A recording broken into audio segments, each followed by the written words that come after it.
हाथ जोड़कर कहा, गुरुदेव आपसे मैं एक ही प्रार्थना करना चाहता हूँ कि जल्दी मरने वाले का मुक्ति का उपाय आप बताइए। जल्दी मरने वाले का मुक्ति का उपाय क्या है?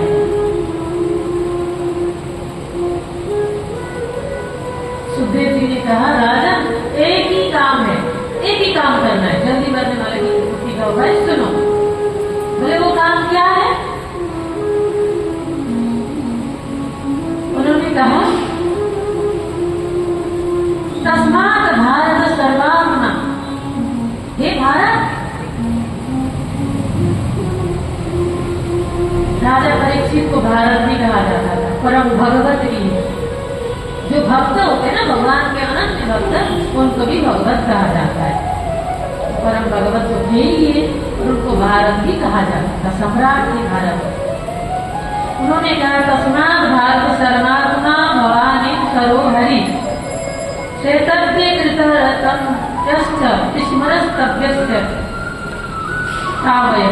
राजा जल्दी मरने वाले का यही एक ही उपाय है, श्वास श्वास में, हर श्वास में उठते बैठते सोते खाते पीते गाते, हर श्वास में प्रभु की नाम जप लो, स्मरण करो, प्रभु के नाम जप लो, उसी में कल्याण है और मुक्ति है वास्तव में। राजा ने कहा, प्रभु का कितने? हाँ कितने? और बताइए। उन्होंने निवेदन किया, कर से कर्म करमु विधि नाना, मन राखो जहाँ कृपा विधान।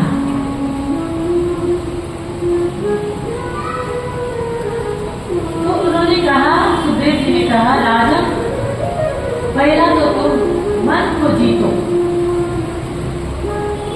मन को हारो हार, मन को जीतो जीत।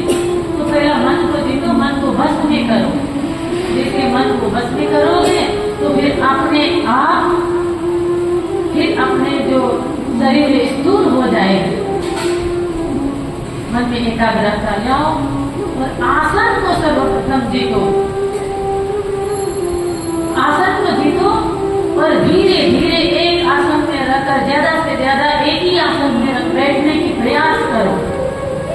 और धीरे धीरे जैसे ही एक आसन में बैठने की प्रयास होगी, और फिर जितासनो जित श्वासो जितेंद्रिय जित संग जितेंद्रिय, और संग को जीतो। संग ही सबसे बड़ा खतरनाक चीज है। संग से सुमार्ग में ही जा सकते हैं, संग से कुमार्ग में ही जा सकते हैं। इसलिए राजा, संग को जीतो, सर्वप्रथम आसन को जीतो।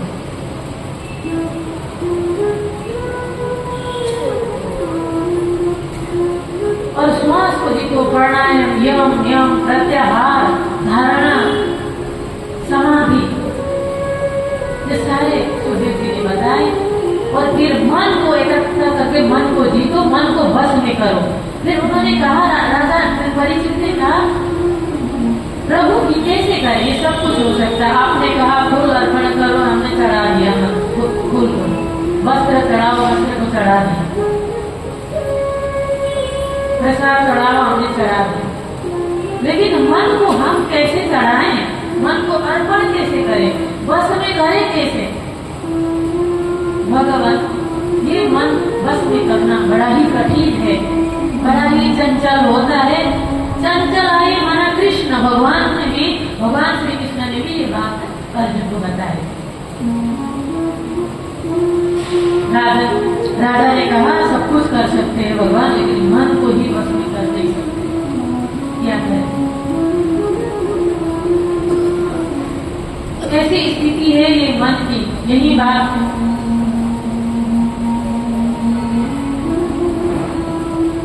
भगवान श्री कृष्ण से अर्जुन कहते थे, हे कृष्ण, हे गोपाल। फिर इसी बात को फिर उद्धव से बोलते थे कि उद्धव, मन हो ना हो तो ना 10-20 के भी तो मन है। अगर संसार में सबसे तीव्र है मन ही है, मन से बढ़कर तीव्र और कुछ नहीं है। या बैठे बैठे हमारा मन पहुंच गया दिल्ली, मुंबई, कलकत्ता, विदेश न जाने कहाँ पहुंच गया, कितनी तीव्र। उसको बस में कैसे करें? प्रभु आप ही बताएं। राजा परीक्षित बोलते हैं, हे प्रभु मुझे बताओ चरणों में कैसे आऊं। हे प्रभु मुझे बताओ, हे प्रभु मुझे बताओ चरणों में कैसे आऊं। हे प्रभु मुझे बताओ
वासो जितेन्द्रिय स्थूल भगवते रूप मन संधारय किए।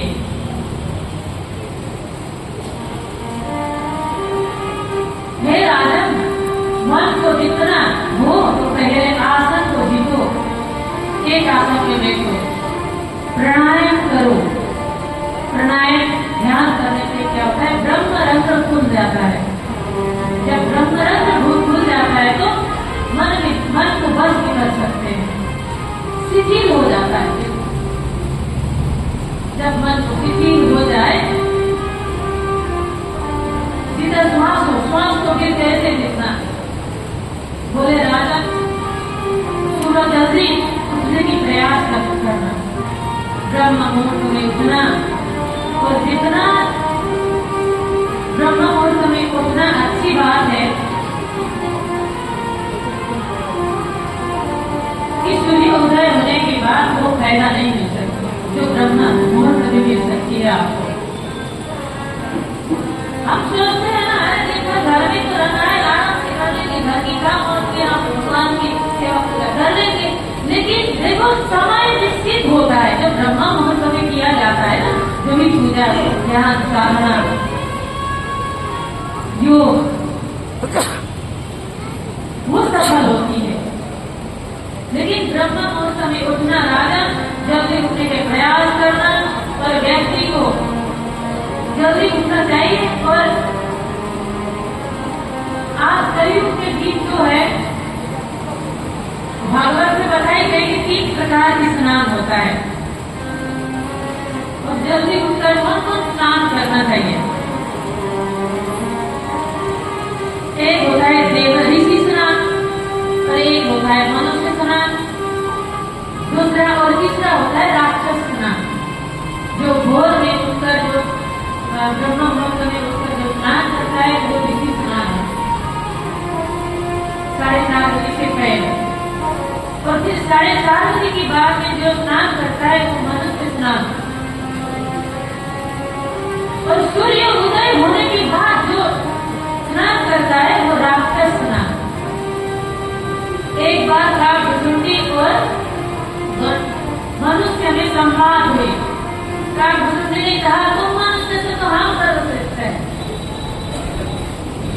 हाँ तुम मनुष्य से तो हम पक्षी जाति ज्यादा सर्वश्रेष्ठ है। मनुष्य ने कहा, कैसे?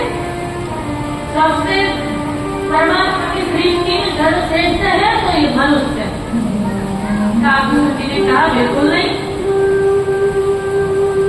कैसे कैसे? बोले हमारे जो पक्षी प्रजाति होते हैं ना, तो वो भोर होते ही जो धरती में जो प्रकाश आ जाती है भोर की बेला में, तो उस समय सारे पक्षी जो प्रकृति उसको अपने आप जगा देती है, और वो अपने आप कहीं जहाँ कहीं सरोवर हो, जलाशय हो, नदियाँ हो, झरना हो, कहीं भी हो, वो अपने पंखे से बाहर के वो स्नान करती है, और फिर चारा चुग कर लेकर आती है बच्चों को चुगाने के लिए, और भोर होते ही घोंसला छोड़ देती है।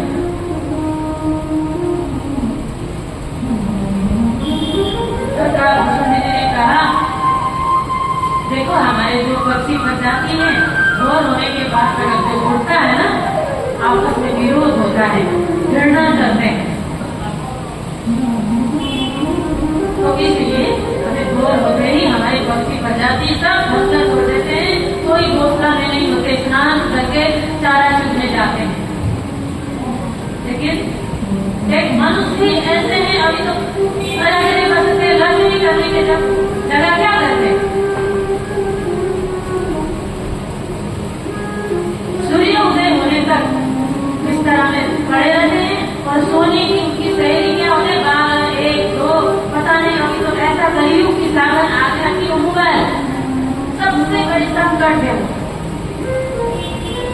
नींद नहीं आया, मोबाइल देखने लगे,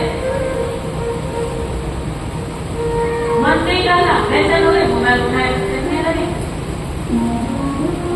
बड़ा विचित्र साधन निकाला। शास्त्र कहते हैं कि जैसा भी हो, नींद आए ना आए,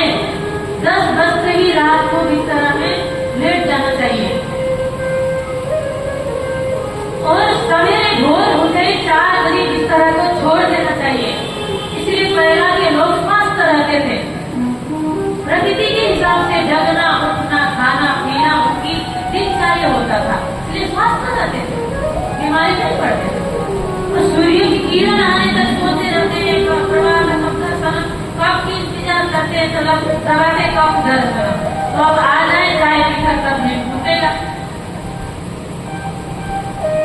तो इसलिए सूर्य की किरण में पहला क्या होता है, जल अर्घ दिया जाता है स्नान करके। तो उस समय अपने यहाँ अर्घ देते हैं, ठीक है, कब दर्शन तो कहाँ से भला होगा ये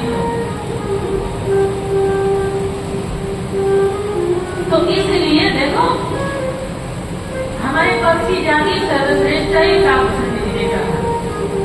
तो इस तरह से देती है राधा भाई को कहा राधा जल्दी सवेरे भोर में उठने का प्रयास करना और ध्यान प्रत्याहार मनुष्य को स्नान करके और फिर सूर्य उदय होने से पहले ही सारे यम नियम सारे समाप्त करना चाहिए, निवृत्त तो होना चाहिए।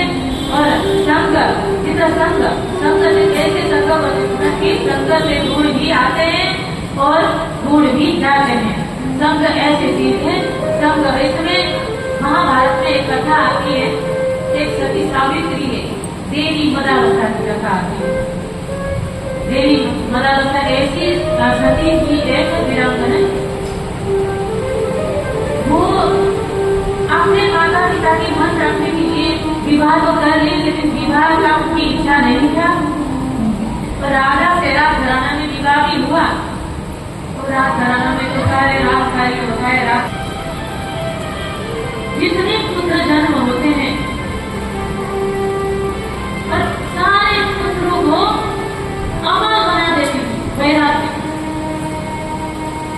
और बोलती थी कि छोटे नन्हा सा बालक को दुनिया में डालने की सुलाती थी और लोरी गाती थी, क्या गाती थी, सुदूसी बुद्धूसी निरंजनोसी।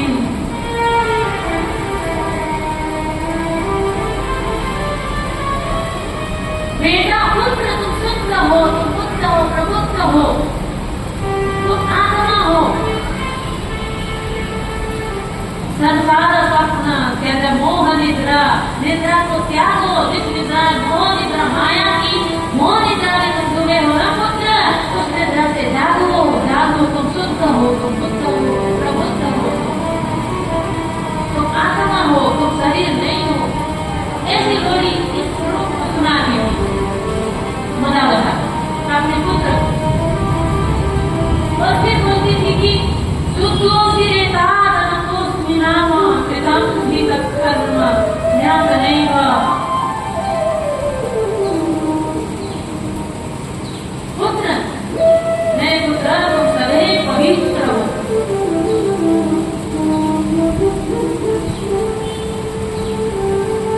शुद्ध आत्मा हो, निरंजन हो। ऐसे जितने पुत्र जन्म होते थे सबको थोड़ा बड़े होते ही उनको पूरा वो वन में चले जाते, और आखिरी पुत्र रह गया, उसका नाम था अलग। और राजा ने कहा देवी हमारे जितने भी पुत्र हुए हैं सब पुत्रों को तुमने ऐसा मंत्र दिया कि वैराग्य लेकर बड़े होते ही वन में चले गए। और ये जो आखिरी पुत्र को तो रहने दो, वो राजभार संभालेगा, राजपाट को संभालेगा। देवी मदालसा ने कहा कि राजा आपके कहने पर मैं इसको मंत्र नहीं सुना, एक काम जरूर करूंगी, उनके लिए एक भोज पत्र में मंत्र लेकर ताबीज बनाकर बांध दी। थोड़ा बड़ा हो गया अलग, और माता पिता जरूर चल दिए वन को, और अकेले रो रहा है और कहता है माता पिता से कहता है कि मैं छोटा हूँ, मेरे सारे भाई को वन में चले गए और मैं भी चलूंगा और आप लोग भी चले जा रहे हैं, तो मेरे ख्याल कौन रखेगा, मुझे कौन ज्ञान की बातें बताए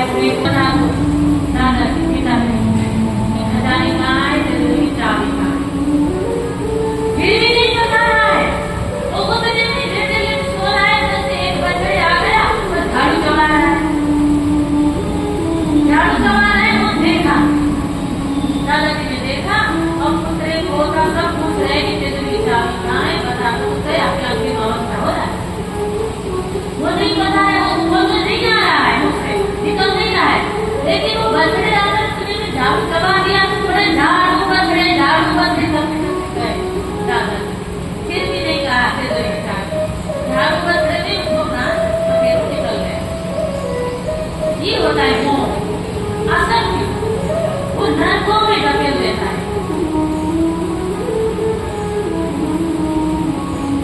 तो इस तरीका से जो भगवान को झूठे वचन देता है, यहाँ पर भूल जाता है,